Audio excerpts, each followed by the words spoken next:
Mai Kako, Ikama Mai Curtain Call, a weekly program of reviews, previews, interviews, and features of and with the great art and artists on Maui and beyond. I'm Paul James Brown.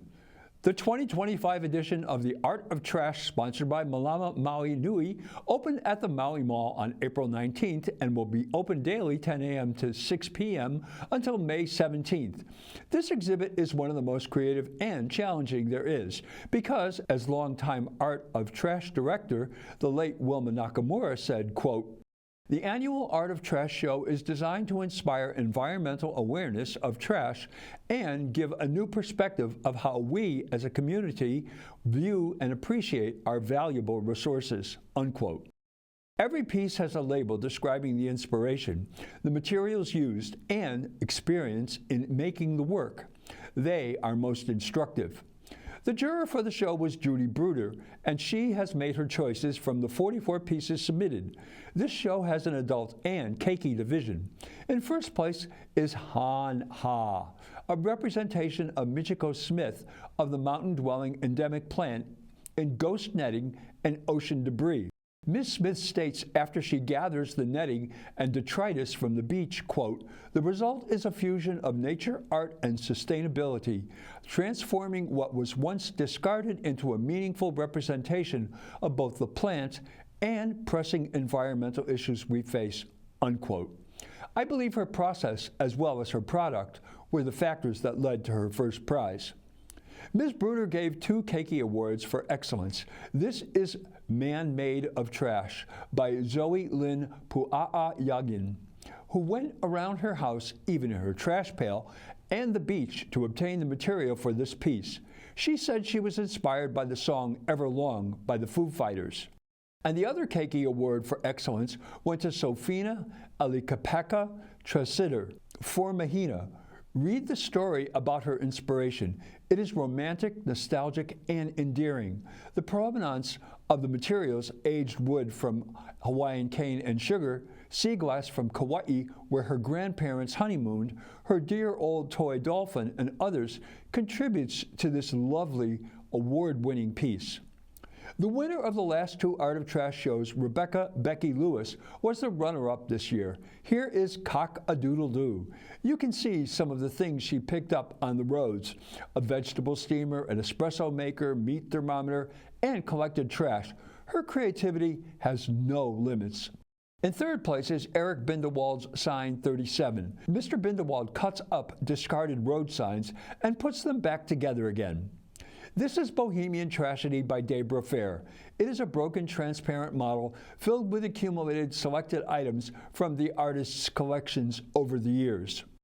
Graham Monroe enjoys collecting materials from old homes and repurposing them. Here he has taken an old wrought iron fence spear, an air compressor, a metal funnel, 1930s car part, and old brass lighting parts, and turned them into this elegant lamp he calls Compressor Helm Lamp. Scott Fair was given this fire truck by survivors of Lahaina fire.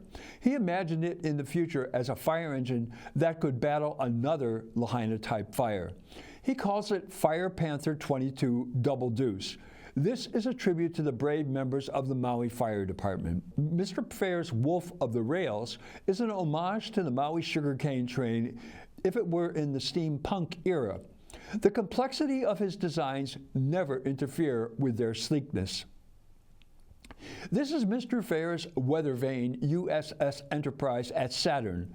It's a functional weather vane with Mr. Fair's patented use of broken printer parts, computers, electronics, a rescue globe from a neighbor's trash, among others, to create this science fiction and science exploration sculpture. Frank B. Shaner is a well-known artist whose whimsical and colorful paeans to music graced the walls of unfortunately closed Empanada Lady in Wailuku for many years. This is Jumbo Jazz, made of scraps of wood and acrylic paint. It has an R&B flavor to it. You can almost hear Smokey Robinson. Number 9 is by Toys. Jim Nice, along with Timothy Gunther, are the most prolific in this show over the years. This one has a mini colorful Louise Nevelson feel to it. And here's another by Mr. Nice, aka Toids. This one, Norman consulted the AI but then lost his train of thought, is plain hilarious. But when you read the inspiration, if you are of a certain age, you will have a sense of how far we have come. When a child isn't thrilled by a train set for Christmas. Speaking of Tim Gunther, get a load of this Minimus Saurilis. The horse is a glass with lamp parts. The chariot wheels are saw blades. The gladiator is a body of a vacuum hose, broom, toothbrush holder, and the limbs of an action hero. Move over, Ben-Hur. Did I say Louise Nevelson? Here is another by Mr. Gunther called Smiles. He depicts the rough class of 2024 in golf balls, wine cords, electric wire, and medical tubing. These could be models for Jim Henson. As a hippie in disguise, these two old hippies by Mr. Gunther brought me back to my sex, drugs, and rock and roll days. They reminded me of Cheech and Chong. Mr. Gunther knows how to get a laugh with old softballs and beer bottles. Mr. Gunther was inspired by the news with this one. It shows the classic symbol of justice as a blindfolded baby. It is an elegant commentary on our current situation. Joy Webster is the manager of the upcountry thrift shop Secondhand Heaven. These are the paddywhacks. These are sewn bra and shoulder pads, along with deconstructed fabric, upholstery, and curtain samples. I must say, they are quite elegant.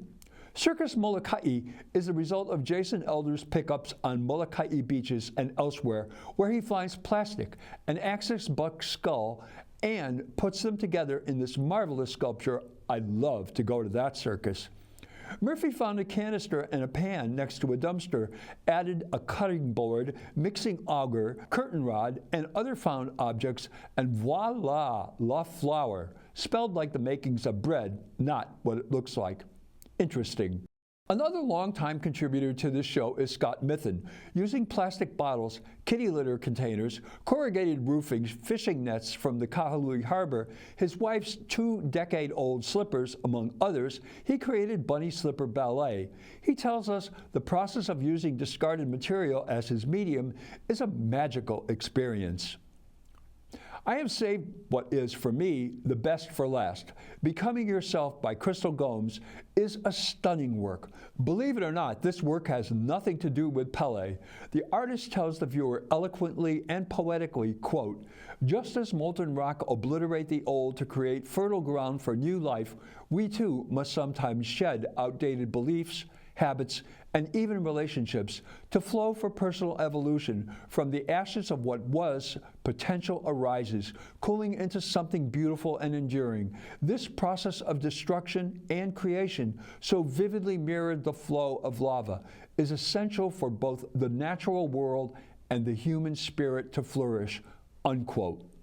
She has combined packaging materials, drink bottles, cat food bags, broken mannequin, newspaper, and paper mache to create this elegant statement of personal growth.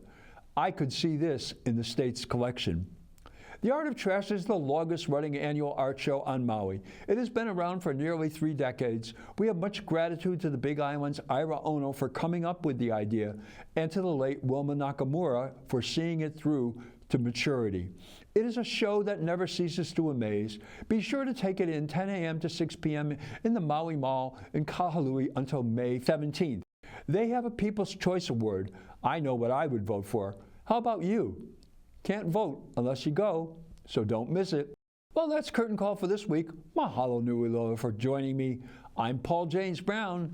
Maui strong. Ahui ho.